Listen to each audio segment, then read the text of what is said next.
পাকিস্তানের এডব্লিউসিএস সিস্টেম সম্পূর্ণভাবে গুড়িয়ে দিল ভারত।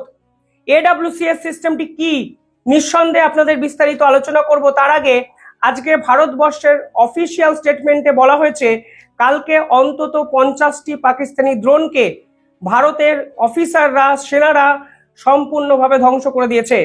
যে তথ্য আমাদের সামনে উঠে আসে সেখানে দেখা যাচ্ছে ভারতবর্ষের এয়ার ডিফেন্স মিসাইল সিস্টেম পাকিস্তানের 3টে ডিফারেন্ট কাইন্ড অফ কম্পোনেন্টের ড্রোন সম্পূর্ণভাবে ভেঙে গুড়িয়ে দিয়েছে। ফলে ওই ড্রোন কোনো সাধারণ নাগরিককে হিট করেনি এবং সাধারণ নাগরিক পাকিস্তানের এই ড্রোন অ্যাটাকের পক্ষে মৃত্যুবরণ করেনি। পাকিস্তানের কাছে নিঃসন্দেহে বড় ধাক্কা, সব থেকে বড় সাফল্য ভারতের সেনার।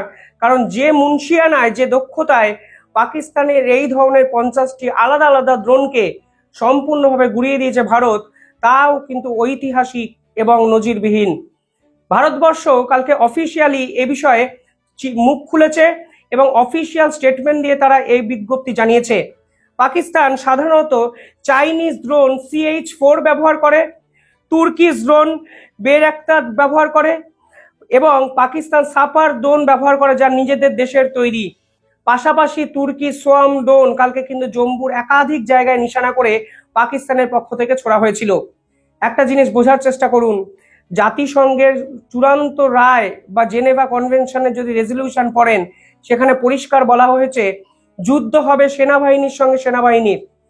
একটা দেশের মিলিটারি গ্রুপ অন্য দেশের মিলিটারি গ্রুপের সঙ্গে যুদ্ধ করবে, সেটাই স্বাভাবিক নিয়ম, স্বাভাবিক প্রক্রিয়া। কিন্তু কালকে জম্মু কাশ্মীরের একাধিক জায়গায় যেভাবে পাকিস্তান ড্রোন নিক্ষেপ করলো, তাতে পরিষ্কারভাবে বোঝা যায় পাকিস্তানের টার্গেটের কেন্দ্রবিন্দু সাধারণ মানুষ এবং এই সাধারণ মানুষকে হত্যা করে তারা নৃশংস একটা প্রমাণ এই আন্তর্জাতিক স্তরে প্রতিষ্ঠা করতে চাইছে।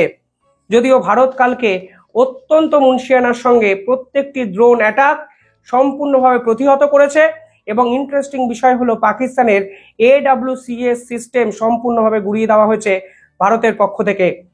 ভারতবর্ষ কোন ডিফেন্স মিসাইল সিস্টেম কালকে ব্যবহার করেছে? দেখুন, একাধিক কম্পোনেন্ট কালকে ভারতবর্ষ কিন্তু ইউজ করেছে। প্রথমত ভারতবর্ষ L-70 গানস, যাকে বোফোর্স গান বলা হয়, সেই L-70 গানস কিন্তু ভারতের পক্ষ থেকে ব্যবহার করা হয়েছে। পরবর্তীকালে JDU-23mm এই রাশিয়ান গান কিন্তু ভারতবর্ষ কালকে ব্যবহার করেছে এবং JDU-23mm এর মতো সিমিলার সিল্কা সিস্টেম কিন্তু ভারতবর্ষ কালকে ব্যবহার করেছে। এবং সর্বোপরি ভারতবর্ষ S-400 defence missile system, Sudarshan Chakra, রাশিয়ার থেকে আনা সেই ডিফেন্স মিসাইল সিস্টেম কিন্তু ভারতের সেনারা এক লাগাতারভাবে ব্যবহার করেছে, যার ফলে পাকিস্তানের 50টা ড্রোন অফিসিয়ালি তথ্য বলছে সম্পূর্ণভাবে ভারত কালকে ধ্বংস করে দিয়েছে। পাশাপাশি ভারতের যে স্টেটমেন্ট এসছে সেখানে বলা হচ্ছে INS বিক্রান্ত তা কিন্তু এই মুহূর্তে আরবিয়ান সিতে ওয়েল প্লেসড আছে, অপারেশনের জন্য রেডি আছে। যে কোনো মুহূর্তে ভারত INS বিক্রান্তকে ব্যবহার করতে পারে। যদিও INS বিক্রান্ত নিয়ে কালকে কোনো রকম অ্যাটাকের ঘটনা ঘটেনি, একাধিক সোর্স কিন্তু কনফার্ম করেছে। পাশাপাশি আরো একটা ইম্পর্টেন্ট বিষয় হলো কালকে ভারতের অফিসিয়াল সোর্স জানানো হয়েছে, অফিসিয়াল সোর্সের পক্ষ থেকে বলা হয়েছে AWCS সিস্টেম বিকল করে দেওয়া হয়েছে পাকিস্তানের। কালকে একটি স্টোরি আমি করেছিলাম যেখানে বলেছিলাম লাহোরের ডিফেন্স মিসাইল সিস্টেম সম্পূর্ণভাবে ধূলিসাৎ করে দিয়েছে পাকিস্তানের, যা পাকিস্তানের কাছে মানে অন্যতম বড় ধাক্কা এবং অনেক বেশি বড় ধাক্কা সেটা হলো চায়নার।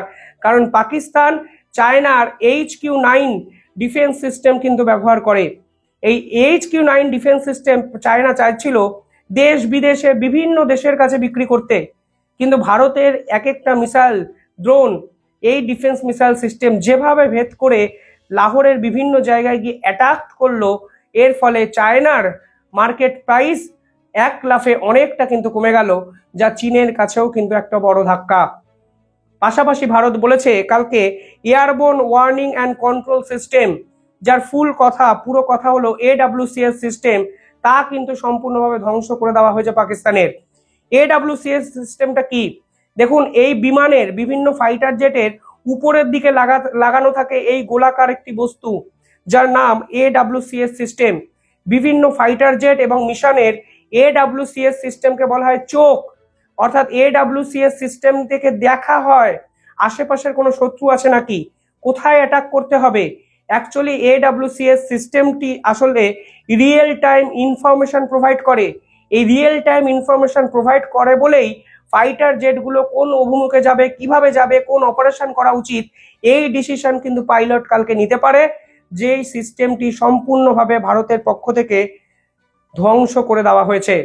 এই AWCS সিস্টেম শুধু মানে ফাইটার জেটে লাগানো থাকে এরকম নয়, সমুদ্রের নিচেও কিন্তু AWCS সিস্টেম অ্যাজ এ চোখের মানুষের চোখ যেমন দেখতে সাহায্য করে, ঠিক সেরকম ভাবে ফাইটার জেট বা সাবমেরিন কিংবা বিভিন্ন সামুদ্রিক যে যন্ত্রগুলো আছে, অস্ত্রগুলো আছে, সেগুলো কোনভাবে কার্যকারী হবে, কোন পদক্ষেপে অ্যাকশন নেওয়া উচিত, তা কিন্তু নির্ধারণ করতে সাহায্য করে AWCS সিস্টেম, যা ভারতের পক্ষ থেকে সম্পূর্ণভাবে ধ্বংস করে দেওয়া হয়েছে কাল।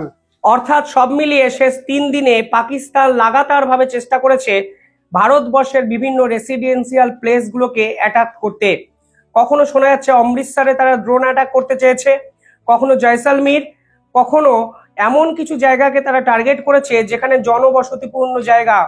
অর্থাৎ ভারতের সেনার সঙ্গে লড়তে না পেরে তারা দেশের সাধারণ নিরীহ মানুষকে কিন্তু টার্গেট করছে, এবং আমাদের সেনারা কিন্তু উপযুক্ত জবাব এদেরকে দেওয়ার চেষ্টা করছে প্রতিটি মুহূর্তে।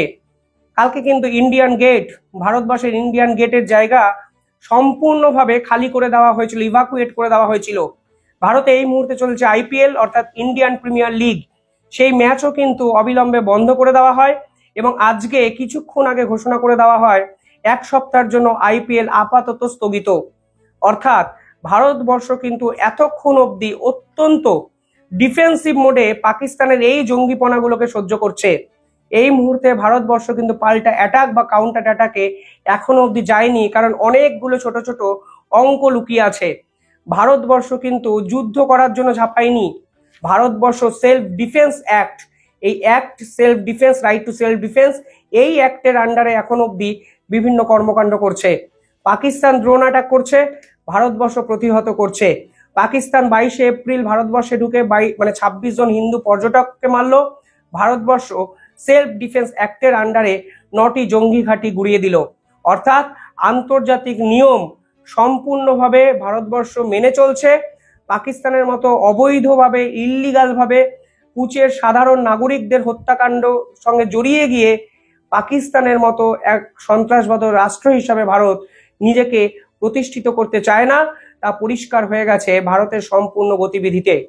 কালকে লাহোরের ডিফেন্স মিসাইল সিস্টেম আর আজকে 50টি ড্রোন এবং AWCS সিস্টেম সম্পূর্ণভাবে যেভাবে বিকল হয়ে গেল পাকিস্তানের, যুদ্ধ করার জন্য ইকুইপমেন্টটা থাকছে আর কোথায়।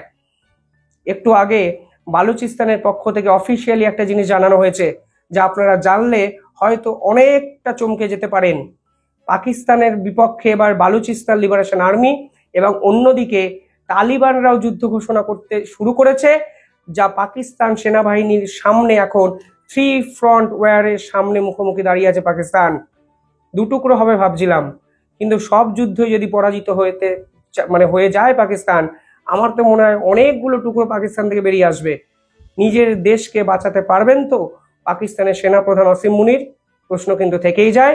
পরবর্তী ভিডিওটি দেখবেন, আমি এমন কিছু বিস্ফোরক কথা আপনাদেরকে সামনে তুলে ধরবো তথ্য দিয়ে, তা নিঃসন্দেহে ভারতের কাছে অন্যতম বড় জয়, এবং ভারতবর্ষ পার্টিসিপেট না করেই পুরো বিষয়টায় কিভাবে চালকের আসনে বসে গেল। কমেন্টে জানাবেন আপনারা কিভাবে দেখছেন পুরো বিষয়টা।